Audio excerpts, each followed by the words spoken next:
Particularmente, eu adoro tênis, mas a gente tem que ter essa noção realmente, né? Até onde o tênis é o responsável pela nossa performance, né? Você já falou bastante aí sobre essa questão da melhora da performance. Ajuda, mas não muito, né? Principalmente se for para a elite. Mas uma outra preocupação que eu vejo as pessoas comentarem nas redes sociais é em relação à lesão. O tênis, ele é capaz de prevenir lesão? Ou então, ele é capaz de provocar lesão? Bom, vamos lá, Vitor. Em relação à lesão, o conhecimento ainda é diferente do desempenho. O desempenho já praticamente não tem tanta dúvida.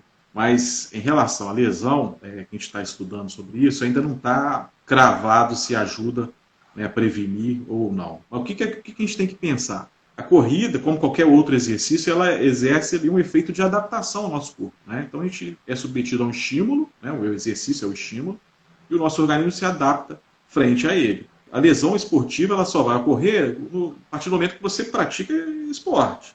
Aqueles que têm lá uma prática mais intensa, maior frequência de treinamento, maior volume de treinamento semanal, esses têm um risco, em princípio, maior, né? Pelo menos é plausível nesse conceito aí de lesão esportiva ocorre em quem pratica esporte.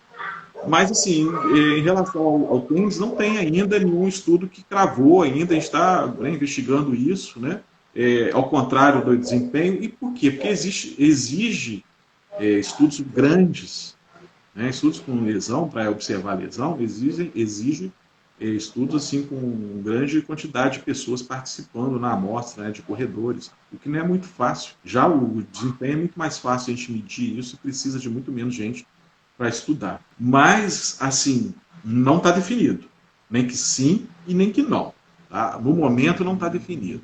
Dentro do que a gente investiga, estuda, o que a gente imagina que deva ser certo fazer. Como o nosso corpo ele se adapta ao treinamento, né, a gente deve pensar num tênis de corrida que seja de acordo com as nossas fases do treinamento, com nossas aptidão física. Ou seja, eu sou iniciante, eu tenho que pensar de um jeito.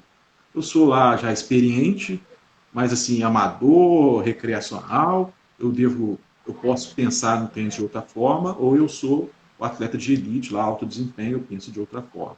Então a gente tem que tentar direcionar para isso, porque ainda não tem uma conclusão sobre se previne ou não. E aí, dentro desses modelos de tênis, né, que essas empresas vêm desenvolvendo ao longo do tempo, e tem aqueles tênis que têm uma maior quantidade de material, suporte, né, entressolas mais robustas, maiores, mais altas, que têm materiais de apoio, contraforte de calcanhar mais rígido, mais espuma, que dão mais apoio, mais suporte ao pé, até aqueles tênis com menos suporte, menos apoio, chamados aí de minimalistas, né? São aqueles tênis que simulam a sensação da corrida descalça. Eles vieram com esse propósito. Os fabricantes começaram a desenvolver esses tênis com esse propósito, porque na década de 70 e 80, um treinador de futebol americano, lá da equipe lá da Califórnia, estava treinando os atletas dele descalço no campo, e um engenheiro de um desses fabricantes, por acaso, apareceu lá e viu eles treinando descalço e perguntou por que eles treinavam descalço, e o treinador falou, olha, eu acho que se treinar descalço, eles vão fortalecer a musculatura intrínseca do pé, do tornozelo, melhor do que se tivesse de calçado, e aí eu acho que isso na visão do cara lá, né? Eu acho que eu devo conseguir prevenir o aparecimento de lesão. Aí o engenheiro falou assim, opa, então vamos fazer um tênis com menos material, que vai assim, permitir uma atividade, uma ativação da musculatura do pé, intrínseca do pé tal, e talvez a gente simule isso e venha com essas ideias. Então, assim, no contexto geral, o tênis tem essas características, esse perfil, essa gama de características. Muita estrutura e pouca estrutura. Então, quando você pensa, é iniciante, está iniciando agora, né, pretende incrementar um pouco o seu treinamento, vá com um tênis que te dá mais suporte, né, te dá mais apoio aos pés, proteção aos pés, porque você não está treinado. Né? Geralmente as pessoas que correm, começam a correr o quê? Elas têm sobrepeso, né? Elas fazem a corrida porque elas querem controlar o sobrepeso, a glicemia, a hipertensão arterial, tem algum outro problema de base, né? Então eles não, nenhum atleta começa, eu vou correr. Não, ele já corre, né? Então, quem começa a correr é quem está em necessidade de fazer exercício por algum motivo, né, além da satisfação pessoal. Então, assim, essas pessoas precisam de um tênis de maior suporte. E aquele cara que já está lá, avançou, tem 2, 3 anos de corrida, ele controlou o IMC dele, a musculatura dele está mais desenvolvida, né, do pé também, principalmente perna-pé.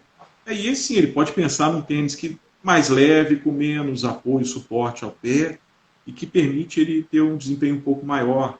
Por quê? Porque esses tênis só têm diferença de peso, né? Os tênis mais parrudos, mais estruturados, pesam aí 300 gramas, 320, 350 gramas, enquanto os outros pesam em torno de 200, 240 gramas.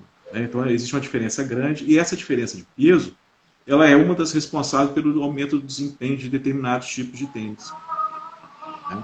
Então, os super tênis, eles são leves, em torno de 200 gramas, não é à toa. Estou falando direto, né? Mas assim, a gente para não perder o raciocínio. Como a lesão ela tem origem multifatorial, né? Então o cara começa pesado, obeso, aí a partir do momento que ele controla aquele peso, ele começa a perder peso, emagrecer e tal, aquela obesidade já não é mais fator de risco. O fator de risco pode ser o volume de treinamento que ele aumentou naturalmente, porque ele melhorou e começou a controlar o peso dele, está mais leve, está correndo mais. Então o que a gente tem que pensar? A assessoria é fundamental. Né? Você ter uma pessoa que saiba orientar, um treinador que saiba te orientar, faça uma planilha de acordo com a sua condição, é fundamental. Outra coisa importante também, você ter esses cuidados paralelos, né, à sua alimentação, né, ao seu controle, né, peso, não abusar, fazer treinamentos paralelos que possam reforçar a sua musculatura. Então, na sua rotina de treino, aí cabe também a assessoria, é a relação, olha, eu devo iniciar em treinamento resistido, fazer musculação, fazer outra coisa, pedalar para diminuir o impacto nos membros inferiores. Enfim, isso aí não cabe a mim, né? Eu não sou da área, mas o que a gente pensa em relação à prevenção de lesão é preparar o seu corpo para a prática esportiva. Né? Você não ficar ali, eu estou martelando a minha perna, correndo, não sei quantos quilômetros por semana sem estar preparado para aquilo e achando que o tênis vai te salvar. Ou então você pega isso pode acontecer, qualquer uma assessoria que não te dá uma boa assessoria e ela acaba atrapalhando também a sua evolução na corrida. Atualmente, saber o tipo de pisada é realmente importante? Sim ou não? Não, não é. Teve uma época que tinha, né? Fazia-se aí nas lojas, grandes lojas no Rio, o cara colocava você na esteira, te dava um tênis lá, pisada neutra, pronado, supinado, né? Fazia os testes ali do seu pé, aquela coisa toda. O que acontece? O que a gente sabe hoje? Existe uma gama aí de variação do nosso corpo. Né? Então, assim, o nosso corpo ele não é rígido. Tipo assim, olha, eu tenho que ter um pé certinho, senão eu estou com problema. Então, tem pessoas que têm um pé um pouco mais pronado, um pouco mais supinado, um pouco mais neutro, tal, e a lesão não vai aparecer exatamente por causa disso. Né? Existe uma gama, aí, uma margem de segurança que o seu organismo pode funcionar. Tá? Então, assim... E tem o seguinte, toda vez que fala de pisada, eu me uso como exemplo, porque o meu pé esquerdo ele é supinado e o pé direito é neutro. Quer dizer, eu vou ter que comprar um tênis. Então, vou ter que comprar um tênis para cada pé, né? Não faz sentido, né? E assim, cada um tem a sua biomecânica, tem gente que corre todo torto e não tem nada, tem gente que você olha assim, a biomecânica e pô, legal, o cara tem uma mecânica boa, tem lesão para danar. Então, assim, não há mais assim, essa relação hoje, isso é uma coisa que está definido. Os tênis hoje, você deve pensar num tênis neutro, né, e fazer o seu treinamento. Então, tipo assim, você pode fazer exercício para fortalecer a musculatura do pé, chamada aí de foot core, né? Você vai treinar a musculatura intrínseca do pé se você tem um pé um pouco mais pronado, um pouco mais plano. Então, você faz um treinamento geral, mas o tênis é geral. Né? Claro que pode ser que um ou outro precise de uma avaliação mais pessoal, detalhada, né? Em detalhes ali para tentar ver se acerta alguma coisa ou outra. Mas a regra geral, a recomendação geral é essa. Não precisa disso, de tênis para isso, tênis para aquilo. É pisada neutra e você vai ter isso. É tênis com maior suporte ou menor suporte. Eu me lembrei que eu participei de uma ultramaratona aqui em Macaé, no estado do Rio de Janeiro, e isso em 2016. Eu vi um cara correndo, eu falei assim, pô, esse cara não vai terminar, ele não sabe nem correr. Rapaz, o cara, ele tinha uma biomecânica muito estranha, né? Você olhava e falava assim, esse cara não sabe correr. Eu fiquei com isso na cabeça. Eu fiz a prova de 6 horas, ele fez a prova de 12 horas. 12 horas o cara correndo, com a biomecânica ruim. Você olhava assim, mas pô, o cara corre feio, né? O cara foi o campeão das 12 horas. E aí eu comecei a segui-lo nas redes sociais. O cara é de seleção brasileira de ultramaratona. E não tem uma biomecânica que a gente considere um padrão. Padrão. Né? Que nem existe, né? Exatamente, não existe, né? Aí você vai ver, cara, o cara ele foi bem treinado, ele tem uma adaptação boa, então, tipo assim, ele foi para ultra depois de ter passado um tempo na maratona, então ele tem um organismo adaptado, o cara experiente, não corre risco. Então existe, assim, uma série de fatores que vão estar ali por trás, né, da história dele, que vão suprir essa biomecânica teoricamente, supostamente ruim, né? Então, isso varia muito. A não ser que vocês tenham, assim, muito torto mesmo, né? Um genovaro, varo muito acentuado, uma coisa assim, muito exuberante, aí tudo bem. Mas, assim, dentro da margem de normalidade aí, essa margem é muito ampla. A maioria, 80% das pessoas, 90% das pessoas vão estar dentro dessa margem, né? Tanto que estudos de biomecânica não tem grande relação aí, mostrando grande relação de variáveis com o fator de risco de lesão. Existem pouquíssimas variáveis aí apresentadas no estudo de biomecânica mesmo, né? Que foram identificadas assim, com algum fator de risco. São pouquíssimas. E agora, aquele negócio, né? A passada, né? O tênis, né? Os dois, né? Você precisa dos dois. Eu preciso de treinar, fazer aquele treinamento lá educativo, né? Para ter um gesto um pouco melhor, tal, melhorar um pouquinho, que se for possível melhorar, né? E aquele negócio, você está lá na frente, está lá na elite, lá em cima, guerra é guerra, né? Você tem que ir com tudo, né? Você não pode deixar nenhum recurso para trás, né? Tá todo mundo fazendo 2 e 6, todo mundo vai com tênis de placa, você vai com descalço, ou sei lá o que, ou outra coisa. Não pode, né? Você tem que estar ali com a mesma arma dos caras, né?